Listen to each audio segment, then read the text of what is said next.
Hey guys and welcome back to a new video on what if series, जिसमें हम लोग आज discuss करेंगे कि क्या होता अगर लूफी, साबो एंड एस ने जो पायरेट क्रू बनाया था बचपन में एएसएल के नाम से, अगर वो सक्सेसफुल होता एंड वो लोग सेल के लिए निकल गए होते, उन्हें कौन कौन से क्रूमेट्स मिलते और आगे उनकी स्टोरी कैसे कंटिन्यू होती। हम यहाँ पर ये भी एज्यूम कर चल रहे हैं कि सारे के सारे आर्क सेम होंगे, ऑल्दो कुछ न्यू आर्क्स ऐड हो सकते हैं, तो उसको भी हम आगे वीडियो में डिस्कस कर लेंगे। So now without wasting any more time, writer भाई इंट्रो लगा दो।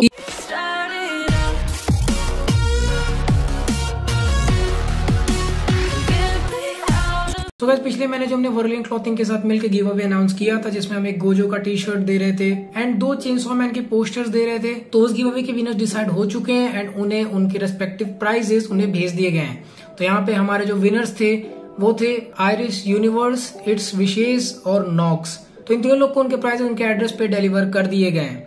वैसे अगर आप सोच रहे हो कि आप गिव अवे नहीं जीत पाए तो कोई बात नहीं, मेरे पास आपके लिए एक और इवेंट है जो कि चल रहा है हमारे one of the channel member के डिस्कॉर्ड सर्वर पर, जहाँ पे आप एक्चुअली में रियल कैश प्राइज जीत सकते हो। So this is one of my most trusted member, जो कि मेरे चैनल पे ऑलमोस्ट 5 महीने से मेंबरशिप लेके रखा हुआ है एंड वो मुझसे कॉन्स्टेंटली बात करता रहता है, डिस्कॉर्ड में काफी एक्टिव है एंड उसने अपना खुद का एक गिव अवे / एक इवेंट ऑर्गेनाइज किया, क्विज इवेंट, जो कि उसके डिस्कॉर्ड पे चल रहा है। यहाँ पे जो फर्स्ट प्राइज होगी वो होगी 1000 रुपीज की, सेकंड प्राइज होगी 500 रुपीज की एंड थर्ड प्राइज होगी 200 रुपीज की। तो आप जाके उसमें पार्टिसिपेट कर सकते हो। यहाँ पे आपको एनिमे रिलेटेड क्विजेस वगैरह देखने को मिलेंगे और आप वहाँ पे एंजॉय कर सकते हो। अगर आप नहीं भी जीत रहे हो तो भी आपको काफी मजा आएगा। एनिमे क्विज वगैरह बहुत इंटरेस्टिंग होता है, हमारे भी सर्वर पे एक बार हो चुका है। तो आप जाओ उसके सर्वर को ज्वाइन करो, आपको सारे लिंक्स और सारे डिटेल्स डिस्क्रिप्शन में मिल जाएंगे।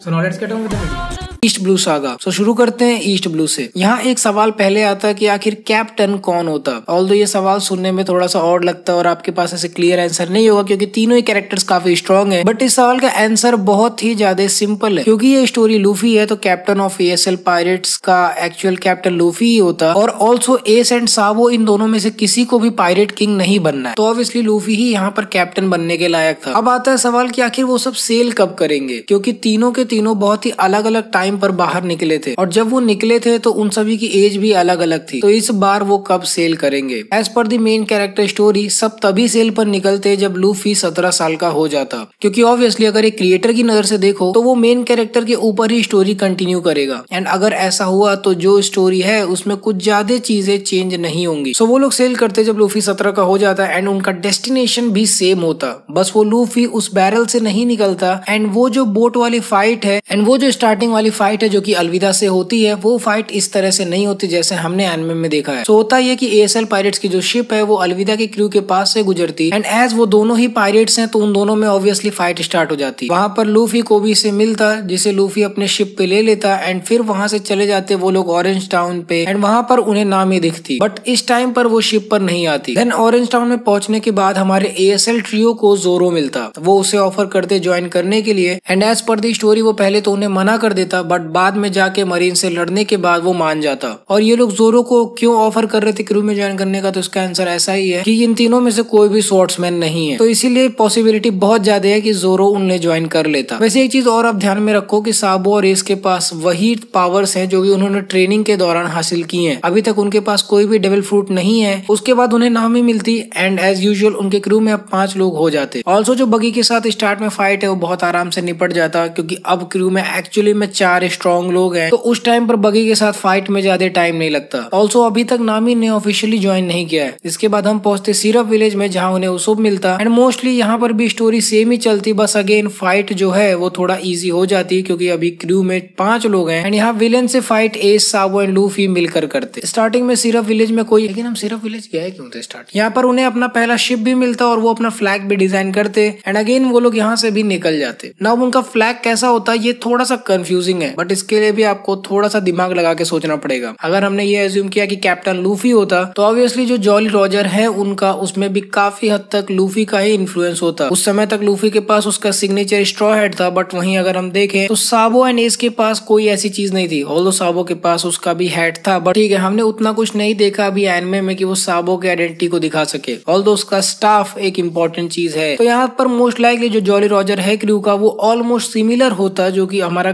करंट प्रोजेक्ट फ्लैग है। सेम स्टोरी आगे कंटिन्यू होती एंड वो कुक की तलाश में बराटिया पे पहुंच जाते। वहां पर भी स्टोरी सेम ही चलती, बस अभी तक की सारी स्टोरी में एक ही चीज चेंज होती, वो होती फाइटिंग। सबसे पहली बात, जितना डैमेज उस समय बराटी को हुआ था एंड उसके क्रूज को और उनके कुक्स को हुआ था वो नहीं होता, बिकॉज इस समय हमारे क्रू में काफी स्ट्रॉन्ग लोग हैं। जहां तक डॉन क्रीक से फाइट करने की बात है तो काफी हद तक लूफी उससे सोलो फाइट करता, बट यहाँ पे आपका बहुत बड़ा क्वेश्चन होगा कि जब मीहॉक आता तब क्या होता। तो यहाँ पे इस चीज का भी बहुत ही सिंपल सा आंसर है कि जोरो और मीहॉक के बीच में ही फाइट होती, क्योंकि जोरो नहीं चाहता कि एक स्वॉर्ड बैटल में कोई उसे इंटरप्ट करे। तो यहाँ पर भी जोरो और मीहॉक के बीच में फाइट होती है एंड ऑब्वियसली जोरो हार जाता। यहीं पर ही एएसएल पायरेट्स को भी ये पता चलता कि उनकी औकात क्या है as compare to grand line pirates. जहां तक सांजी की बात है तो अपने ऑल ब्लू के ड्रीम के लिए वो एएसएल पायरेट्स को ज्वाइन कर लेता। आप ये भी सोच रहे हो कि आखिर सारे के सारे लोग ने एज यूजुअल ही क्यों ज्वाइन किया एएसएल पायरेट्स को। तो यहाँ पर एक सोचने वाली बात है। सबसे पहली बात कि जितने भी लोगों ने लूफी के क्रू को ज्वाइन किया है उन सभी के अपने अलग अलग ड्रीम्स हैं और उन ड्रीम को पूरा करने के लिए उन्हें ग्रैंड लाइन को कॉन्कर करना बहुत जरूरी है। तो अब हमारे पास क्रू में टोटल 6 लोग आ चुके हैं। नामी को हमने काउंट नहीं किया क्योंकि अभी वो ऑफिशियली ज्वाइन नहीं करती है। ऑरलोंग वाला मैटर भी अभी होना बाकी है। जहाँ तक ऑरलोंग वाले आर्क की बात है तो ये काफी ज्यादा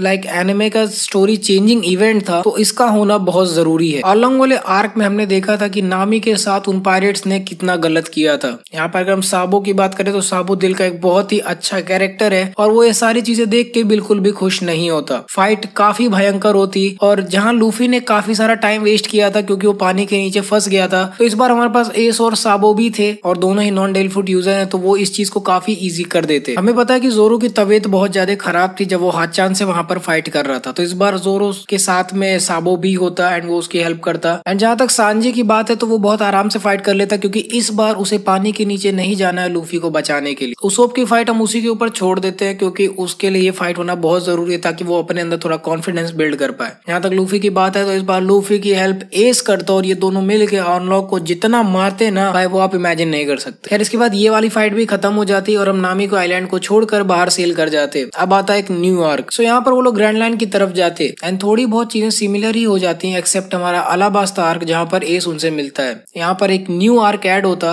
बिकॉज एस को भी डेविल फ्रूट अभी देना है। तो यहाँ एक छोटा सा आर्क होता जिसमें वो लोग उस आइलैंड पे जाते जहाँ एस गया था एंड उसकी बोट टूट जाती है। ओरिजिनल स्टोरी में वो वहाँ पे फंस गया था अपने एक और दोस्त के साथ एंड वहीं पर उसे अपना मेरा मेरा नोमी वाला फ्रूट मिला था। सो यहाँ ये होता कि हमारे एएसएल पायरेट्स उस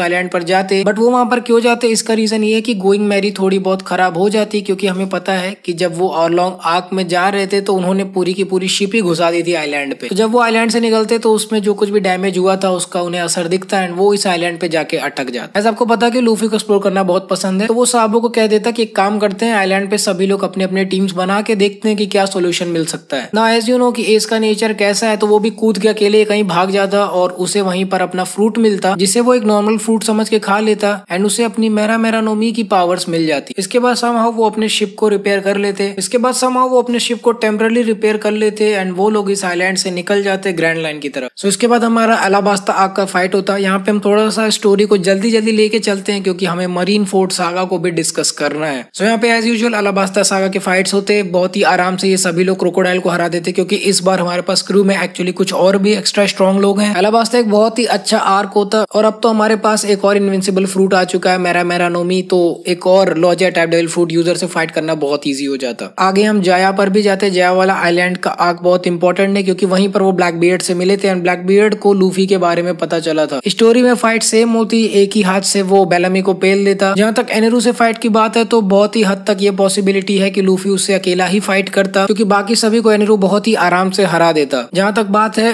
एस की, तो एस के पास एक और लॉजिया टाइप डेविल फ्रूट है तो उसके लिए एनेरू को हराना बहुत मुश्किल है। तो ऑब्वियसली यहाँ पर एस बाकी के क्रूमेट्स की हेल्प करता through out the fight and वो सभी भी होशियार है। उन्हें पता है कि अगर Luffy and as compare to normal Luffy का क्रू, साबो काफी होशियार है, वो पढ़ा लिखा आदमी है, तो वो डेफिनेटली जानता कि अगर लूफी जाके उससे फाइट करता तो उसके लिए वो फाइट इजी हो जाती क्योंकि वो रबड़ का बना हुआ है। सो ये वाला आर्क भी खत्म होता, हमें गोल्डन बेल दिखता एंड फिर हम वापस नीचे आ जाते। इसके आगे हमारा वाटर 7 आर्क होता, फिर थ्रिलर बाग आर्क होता जहाँ पे हमें फ्रांकी और ब्रुक भी मिलते जो कि क्रू को ज्वाइन कर लेते। ये सब तो ठीक है बट अब हमारा मरीन फोर्ड सागा कैसे स्टार्ट होता? अब हमें तो चाहिए marine ford, but as you know ASL pirate successful हुए हैं तो एस व्हाइट बियर्ड के लिए काम नहीं कर रहा, ना ही वो ब्लैक बियर्ड के पीछे जाएगा। सो अब यहाँ ऐसा क्या होगा कि मरीन फोर्ड वॉर हो जाए एंड स्टोरी में भी कुछ खास फर्क ना पड़े। एज पहले मैंने कहा था स्टोरी में ज्यादा छेड़छाड़ नहीं। सो अब होगा ये कि ब्लैक बियर्ड थैच को मारेगा एंड वो डेविल फ्रूट लेकर भाग जाएगा। याद रहे कि उसने अभी वो डेविल फ्रूट ने खाया नहीं है, बट वो शिप से चला जाएगा। And as you know Ace तो वहां पर है नहीं व्हाइट बियर्ड पायरेट्स के पास, तो उसके पीछे पूरी की पूरी व्हाइट बियर्ड की क्रू लगेगी। बट वो सब मिलकर उसे दिन रात नहीं खोज रहे होंगे जैसा कि एस कर रहा था। बट हाँ, ऐसा रेड अलर्ट होगा व्हाइट बियर्ड पायरेट्स को कि जहां ब्लैक बियर्ड दिख जाए उसे वहीं पर खत्म कर दो। आप लोग को तो ये चीज पता है कि ब्लैक बियर्ड भी लूफी को खोज रहा था, क्योंकि अगर वो लूफी को हंट करता तो उसे काफी अच्छा रीजन मिल जाता 7 वॉरलॉर्ड्स में ज्वाइन होने का। एंड यही रीजन है कि ब्लैक बियर्ड और एएसएल पायरेट्स कहीं ना कहीं पर जाके जरूर मिलते। तो यहाँ पे एक एक्स्ट्रा आर्क और ऐड होता जहाँ पर ब्लैक बियर्ड लूफी की क्रू से मिलता। आप लोग सोच रहे कि ऐसे कैसे ब्लैक बियर्ड लूफी की क्रू से मिल जाता? तो भाई बात ऐसी थी कि ओरिजिनल स्टोरी में भी ब्लैक बियर्ड लूफी के क्रू को ही खोज रहा था। वो तो बात ऐसी हो गई थी कि एस रास्ते में आ गया, बट अगर हम एज्यूम कर लें कि एस अभी तक ब्लैक बियर्ड से फाइट नहीं कर रहा था ओरिजिनल स्टोरी में, तो ब्लैक बियर्ड जरूर आगे चल के लूफी से मिलता। तो ग्रैंड लाइन के किसी एक अननोन आइलैंड पे ब्लैक बियर्ड और एएसएल पायरेट्स एक साथ मिलते एंड ये चीज एक और न्यू एक्स्ट्रा आर्क में ऐड हो जाता। आपको ये चीज अभी भी ध्यान में रखना कि ब्लैक बियर्ड बहुत पावरफुल है। वो ऑलरेडी शैंक्स को स्कार दे चुका है एंड लेट्स अज्यूम कि उसने अपना डेविल फ्रूट अभी तक खा लिया होगा। अब यहाँ पर ASL pirates versus black beard होना बहुत ही आसान है, क्योंकि किसी न किसी स्टूपिड रीजन की वजह से, क्योंकि हमारे क्रू में सिर्फ एस ही ऐसा है जिसके पास एक लॉजिया टाइप डेविल फ्रूट है, और किसी न किसी स्टूपिड रीजन की वजह से एस जाके ब्लैक बियर्ड से भिड़ जाता है। क्योंकि आपको पता है कि एस बहुत ही जल्दी मॉक हो जाता है, उसे बहुत ही जल्दी से ऑफेंड किया जा सकता है। तो ब्लैक बियर्ड जरूर कुछ ना कुछ ऐसा बोलता कि लूफी तुम्हें पकड़ के मार डालेंगे और नेवी को दे देंगे। तो इस बात पे एस बहुत ज्यादा भड़क जाता और वो तुरंत ही जाके ब्लैक बियर्ड के ऊपर अटैक करता। ये चीज देख के ब्लैक बियर्ड पायरेट्स और एएसएल पायरेट्स के बीच फाइट स्टार्ट हो जाती। बाकी क्रूमेट्स भी सभी के साथ फाइट करना शुरू कर देते। But as you know black beard बहुत ही स्ट्रॉन्ग है, इतना जल्दी उसे हराया नहीं जा सकता। लूफी और एस को तो बहुत ही आराम से डिफीट कर देता। और जहां तक बाकी क्रूमेट्स की बात है, तो बाकी के सभी ब्लैक बियर्ड के जो क्रूमेट्स हैं, वो जहां तक जोरो की बात है तो जोरो ऑलरेडी बहुत ज्यादा डैमेज खा चुका था थ्रिलर बार्क वाले आर्क में। तो यहाँ पर जोरो के पास उतनी कैपेबिलिटी नहीं होती कि वो मिलकर ब्लैक बियर्ड पायरेट्स के साथ फाइट कर पाए। यहाँ पे एस बीइंग एस, क्योंकि उसके पास एक लॉजिया टाइप डेविल फ्रूट है, तो बाकी क्रूमेट्स को बोलता कि मैं यहाँ पे इन सभी को होल्ड ऑफ कर रहा हूँ, तुम लोग यहाँ से चले जाओ। तभी वहां पर एंट्री होती नेवी की, क्योंकि ऑब्वियसली ब्लैक बियर्ड को लूफी को किडनैप